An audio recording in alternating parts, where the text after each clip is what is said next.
A los adultos mayores les cuesta reconocer las emociones faciales. Señala estudio hecho por universidades europeas. Presentan en Bolivia proyecto turístico y arqueológico subacuático para municipios del lago Titicaca. El reglamento de construcción de la Ciudad de México tendrá nuevas normas energéticas. Anuncian en la capital mexicana Museo de Sitio del Bosque de Chapultepec para difundir su historia y actividades.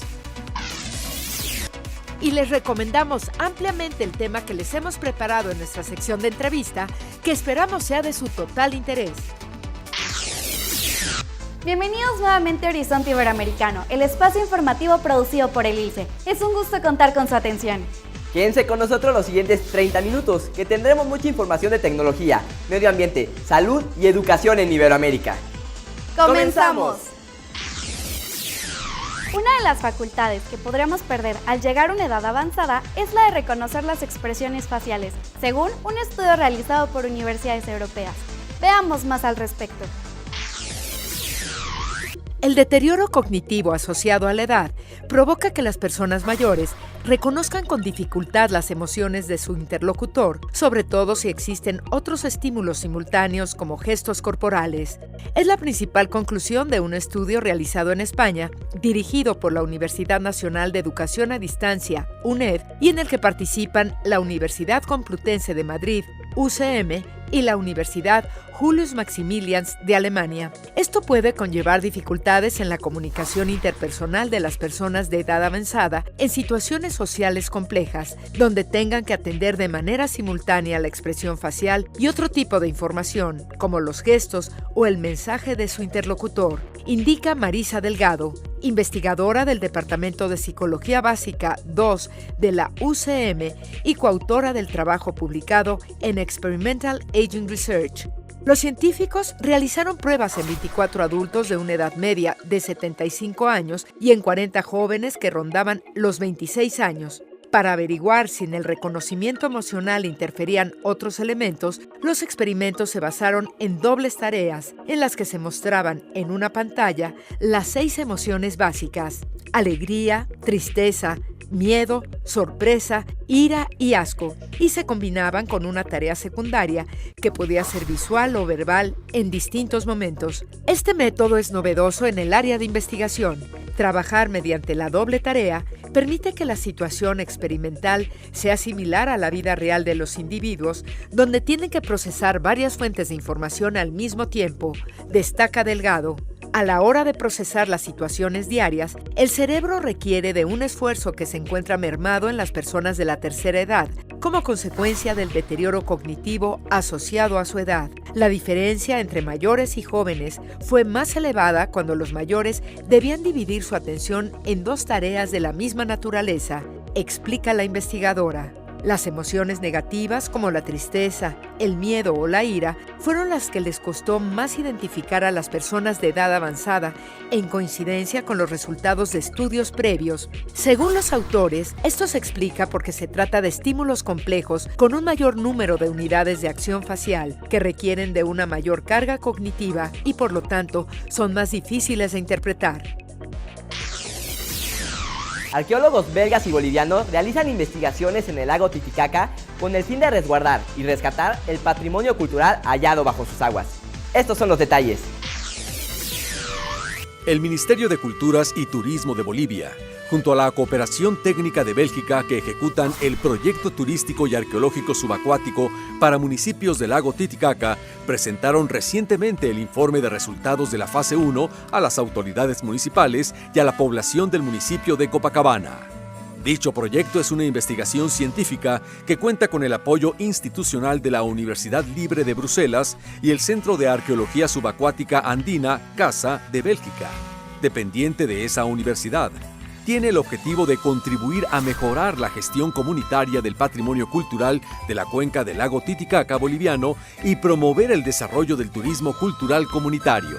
El alcalde de Copacabana expresó: somos 13 municipios que se van a beneficiar y se podrá difundir la cultura, la identidad, Este proyecto impulsa a la valoración del patrimonio cultural. Nos falta conocer, valorar lo que tenemos en Copacabana y en los otros municipios, valorar lo que tenemos en arqueología en el país.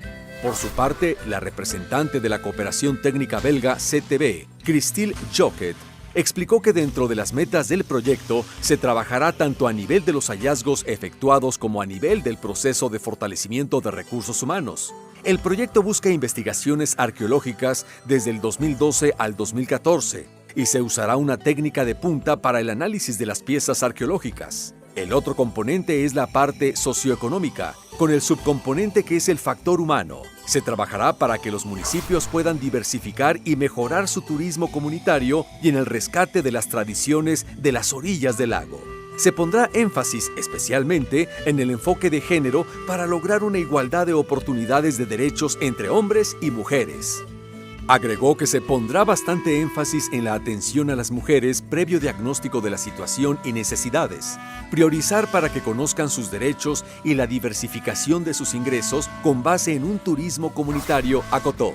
En representación del Ministerio de Culturas y Turismo, José Luis Paz, director de la Unidad de Arqueología y Museos UDAM, manifestó que el trabajo no termina aquí y actualmente se encuentran en coordinación con la Cooperación Belga para iniciar en las próximas semanas el programa de registro de patrimonio terrestre. Se prospectará 1 kilómetro desde la orilla hacia adentro. Se hará un registro y mapeo. Dicha información será transferida a los municipios y se crearán las condiciones básicas para que los municipios puedan proteger su patrimonio. Finalmente, el investigador, coordinador del proyecto, Christopher Delaire, manifestó que el objetivo específico es lograr que el patrimonio cultural arqueológico subacuático y de los márgenes del lago, perteneciente a los municipios priorizados, esté identificado, registrado, caracterizado, valorizado y conservado, y las capacidades de gestión y aprovechamiento económico de los actores locales estén fortalecidas. Esta investigación tendrá una duración de 3 años, tiempo en el que se realizará el registro sistemático de este patrimonio a través de su georreferenciación, protección y conservación. Si la rapidez tuviera nombre de persona, tendría que llamarse Alberto Juantorena, el atleta cubano que desafió los límites de la velocidad. Alberto Juantorena, el destacado deportista, doble campeón olímpico de atletismo, nació en Santiago de Cuba el 3 de diciembre de 1950. Juantorena, de casi 1,90 m de estatura, se había iniciado como basquetbolista, pero al descubrirse su rapidez al correr, pasó con éxito al atletismo. Después de importantes triunfos internacionales, logró ser el primero en la historia en conquistar las medallas de oro en las competencias de 400 y 800 metros dentro de una misma edición de Juegos Olímpicos, Montreal, 1976, hazaña que nadie ha podido igualar.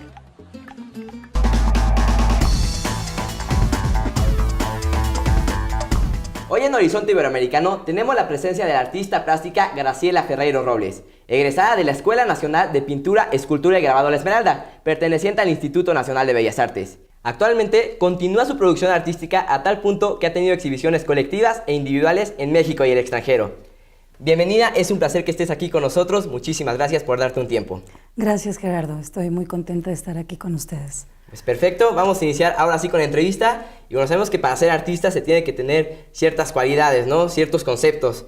En este caso, yo le quiero preguntar qué tan importantes son para un artista plástico la observación y la imaginación. ¿Y cree que alguno sea más importante que el otro?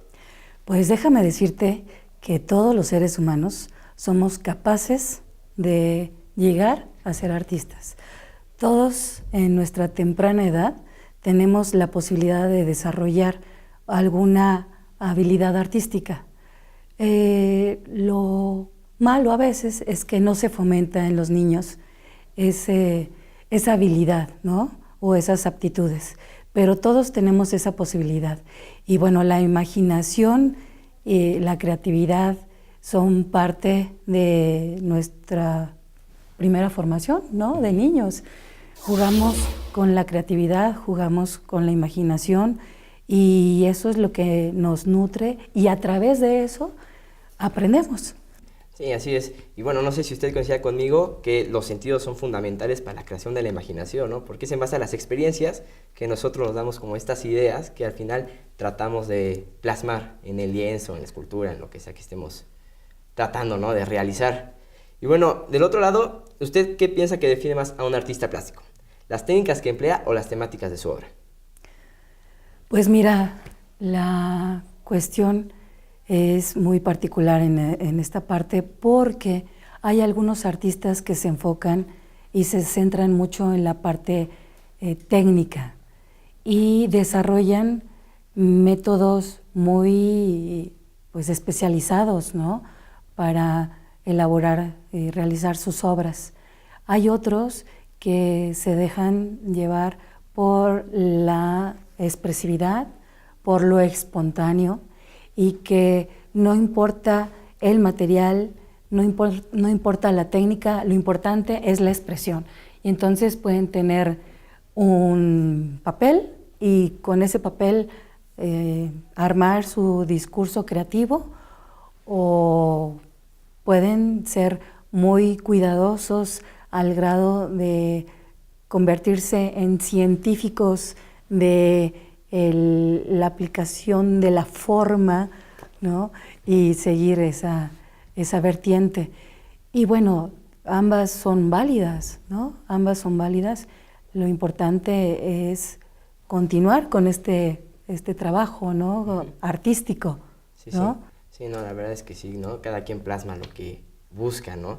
Usted ha tenido una larga trayectoria, de los mejores promedios de su generación, si no mal recuerdo. ¿Qué piensa usted de la equidad de género en este momento en las artes plásticas? Pues estamos bien, ¿por qué? Porque he visto cómo ha crecido, hay muchas mujeres, increíbles artistas, increíbles bailarinas, actrices, músicos que han encontrado un lugar, se han ganado un lugar y que se nota ahí su presencia, ¿no?, en la vida cultural de México, y que sí ha sido una lucha,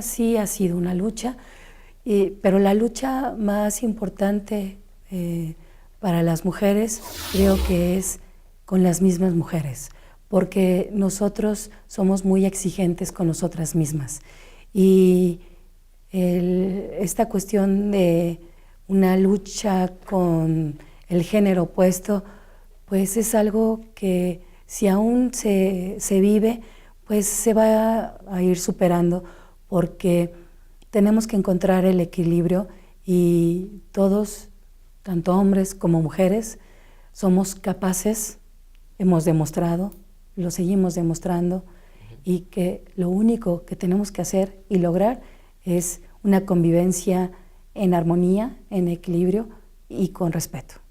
Sí, ¿no? Eso sí, coincido perfectamente. ¿Algo más que quiera agregar aquí a Horizonte Iberoamericano? Pues me siento muy contenta de estar aquí contigo en este programa.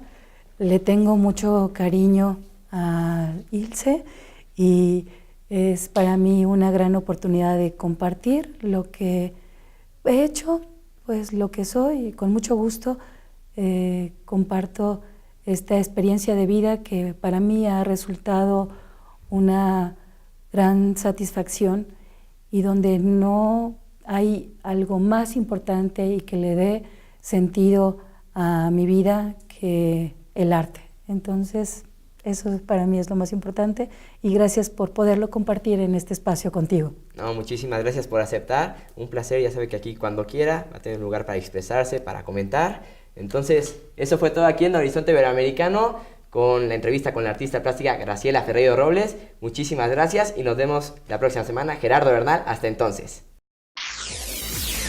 Las construcciones en la Ciudad de México darán un paso adelante en cuanto al cuidado del medio ambiente, gracias a las modificaciones previstas en la reglamentación sobre este tema en la capital mexicana.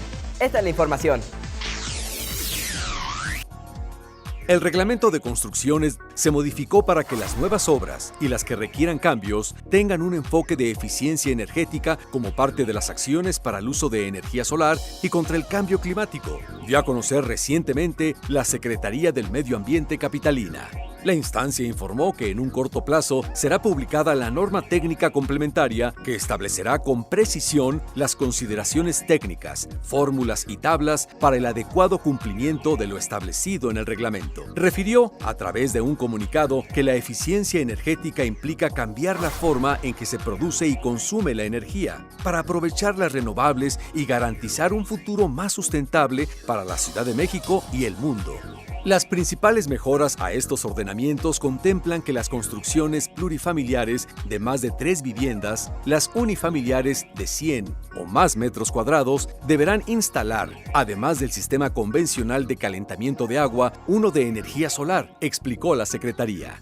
Lo mismo será para las albercas, fosas de clavados y todos los establecimientos industriales, comerciales, de oficinas, de servicios y de espectáculos que usen agua caliente y cuenten con más de 30 empleados. Las edificaciones no habitacionales deberán contar con redes de agua tratada y de lluvia para todos los usos que no requieran agua potable. Respecto a la norma técnica complementaria, detalló que los rubros a modificar en las edificaciones serán en cuanto a aislantes térmicos, eficiencia energética, características térmicas y ópticas del vidrio y sistemas vidriados, además de la eficiencia energética de bombas y sistemas de bombeo de agua, para sistemas de alumbrado en vialidades y de motores eléctricos. Subrayó que estas acciones son parte de la estrategia integral articulada por el jefe de gobierno de la Ciudad de México, Miguel Ángel Mancera, para mitigar los impactos del cambio climático y reducir la emisión de gases de efecto invernadero. Indicó que se encuentran establecidas dentro de la meta 26 en el programa ProAire para fomentar el uso de energía solar para el calentamiento de agua en los sectores doméstico, comercial, de servicios e industrial. Esta acción quedó trazada como compromiso del gobierno de la Ciudad de México con el Grupo C40 de Ciudades Líder del Clima y el Pacto de Alcaldes para el Clima y la Energía, explicó la dependencia capitalina.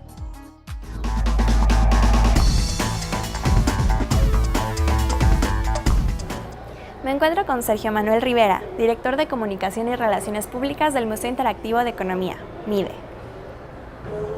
Muchas gracias por recibirnos. Gracias a ustedes, me da muchísimo gusto que estén en el MIDE, en el Museo Interactivo de Economía, y que compartan con todo su público lo que hacemos y lo que representamos. ¿Nos puedes contar un poco sobre cómo surge la idea de crear un museo de economía y finanzas? Mira, la idea surgió hace ya un tiempo, a raíz justamente del rescate de este edificio que aloja al museo. En el año 2001, el Banco de México lanzó una convocatoria para hacer una propuesta en donde tenía que diseñarse justamente un espacio que pudiera intervenir este edificio espléndido que era el antiguo convento de Betlemitas y que fue rescatado por el propio Banco de México. Fue en ese momento que se decidió crear un museo dedicado a la divulgación de la ciencia económica. Fue por iniciativa del gobernador del Banco de México en ese momento que se planteó la posibilidad de crear un espacio que fuera como una especie de laboratorio donde la gente pudiera intercambiar ideas y reflexionar acerca de por qué la economía es un tema fundamental en la vida de las personas. Tan importante como saber de historia, como saber de matemática, de nuestra propia lengua. Es también importante aprender justamente sobre esta ciencia que trata básicamente sobre la toma de decisiones acerca de recursos que son escasos y que nos permiten obtener mejores niveles de bienestar. Nos comentaste que nos encontramos en la sala de desarrollo sustentable. Sabemos que hay más salas aquí en el museo. ¿Nos puedes contar qué podemos encontrar en ellas? Esta es una gran pregunta porque seguramente muchas de las personas que nos están viendo se dirán a sí mismos, bueno, ¿y de qué trata un museo de economía? ¿Qué pueden exhibir ahí? ¿Qué clase de objetos hay o cómo se hace? Nosotros lo que hicimos a partir de este planteamiento de crear un espacio de divulgación de la ciencia económica se diseñó fundamentalmente a partir de experiencias que tú vas a ir descubriendo a lo largo de tu visita, que están organizadas alrededor de 5 temas fundamentalmente. Uno es desarrollo sustentable, porque actualmente no puedes hablar de economía si no piensas en el uso racional, la administración racional de los recursos naturales. 2, tenemos una sala dedicada a los principios básicos de la economía, donde básicamente respondemos a la pregunta ¿qué es la economía y cuáles son los temas que aborda? Tenemos otra sección dedicada a la historia y producción del dinero, donde hablamos fundamentalmente de cómo se hace el dinero, cómo se distribuye, cómo podemos reconocer a un billete para que no sea falso. Y, por ejemplo, aprender mucho de la historia de nuestros billetes y monedas a través de una exposición que se llama Peso al Kilo, que es la que tenemos ahorita, y que habla de cómo se estableció siempre una relación entre la producción y uso de los billetes y monedas y el consumo de las personas. O sea, habla sobre la historia de nuestro poder adquisitivo, básicamente. Y luego tenemos una sala dedicada a las finanzas en la sociedad, que tiene 3 secciones, una donde hablamos de las finanzas personales, desde cómo elaborar tu presupuesto y por qué es importante para ti, hasta cuál es el papel de una de las instituciones financieras más importantes, el Banco de México, en el control de la inflación, y luego hablamos de las finanzas públicas, cómo se manejan y por qué es importante que nosotros estemos enterados de cómo se utilizan esos recursos. Finalmente, tenemos una sección dedicada a el bienestar.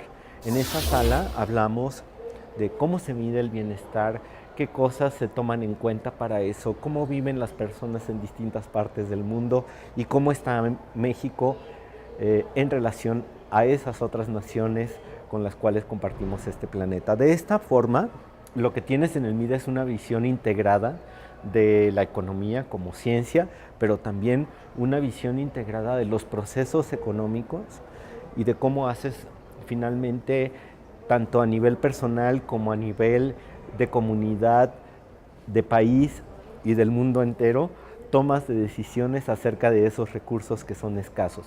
Finalmente es ahí donde está la clave, pues, para comprender el por qué la economía debe ser importante para todos y cada uno de nosotros. ¿Nos puedes contar un poco de las exposiciones que están ahorita y las próximas? Sí, mira, tenemos 2 exposiciones. Una se llama Valores de Futuro, es una exposición que está dirigida a niñas y niños. Y esta exposición es muy importante para que tengan un primer acercamiento al tema de las finanzas. ¿Cómo vivieron las personas en la época de Leonardo y Miguel Ángel? ¿Qué les interesaba? ¿Qué cosas hacían? ¿Qué pensaban? ¿Por qué ese mundo, el mundo del Renacimiento, dio a la humanidad esas mentes tan brillantes como Galileo, el propio Miguel Ángel, Leonardo, Maquiavelo? ¿Por qué ese mundo fue tan particular? Eso es justamente lo que tratamos de explicarte en el MIDE, de hablar de cómo esas grandes transformaciones en el arte, la ciencia, la economía y finalmente en la vida cotidiana de las personas marcaron para siempre la historia de la humanidad hasta el día de hoy. De eso se trata justamente esta exposición. Está muy padre porque además está acompañada de talleres donde puedes hacer una máscara veneciana, puedes hacer una subasta de arte renacentista, por supuesto. En fin, hay actividades que pues te la vas a pasar bomba.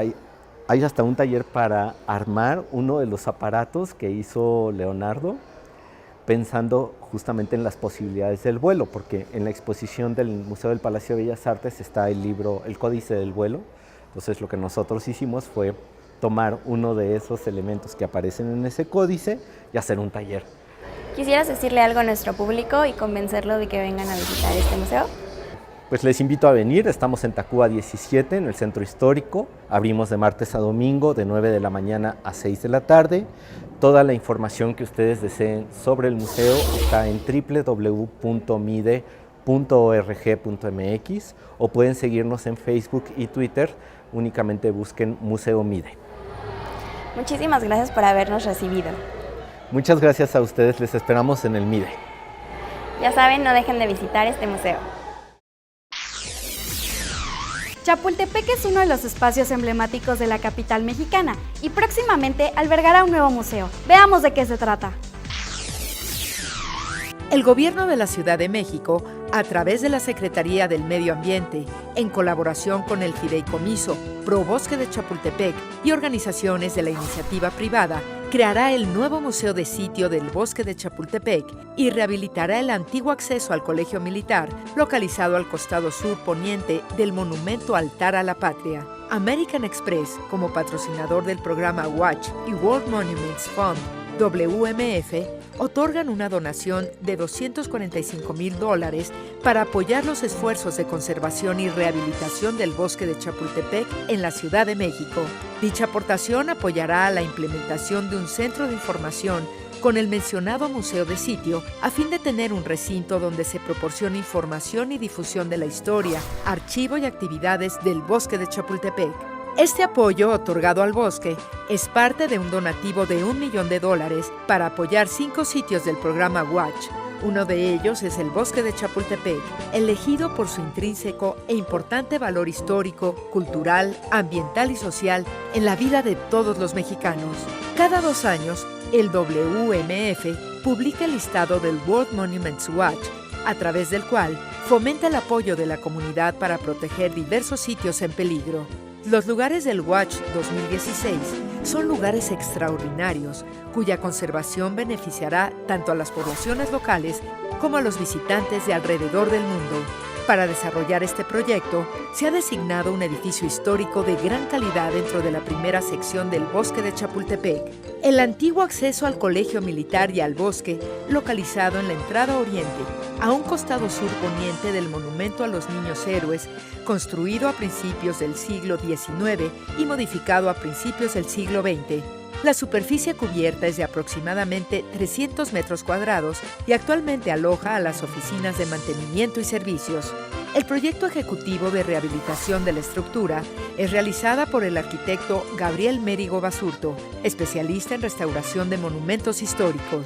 El proyecto consta de restauración del edificio, arquitectura de exteriores, arquitectura de interiores y museografía y montaje.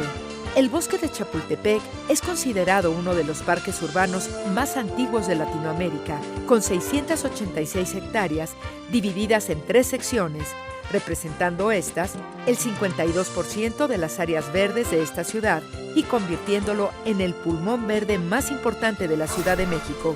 Es visitado por más de 19 millones de personas al año, espacio de esparcimiento seguro, gratuito e incluyente, recibiendo a capitalinos, turistas nacionales y extranjeros, lugar favorito de recreación y entretenimiento de niños y jóvenes, familias y adultos mayores de todos los gustos y clases sociales.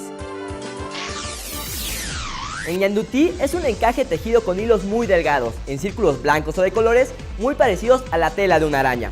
¿Qué les parece si conocemos más acerca de esta artesanía paraguaya en el siguiente collage?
Por ahora llegamos al final de esta emisión de Horizonte Iberoamericano. Muchas gracias por su atención.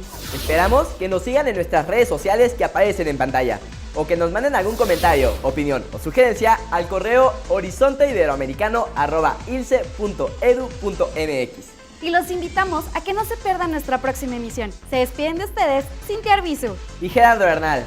¡Hasta entonces!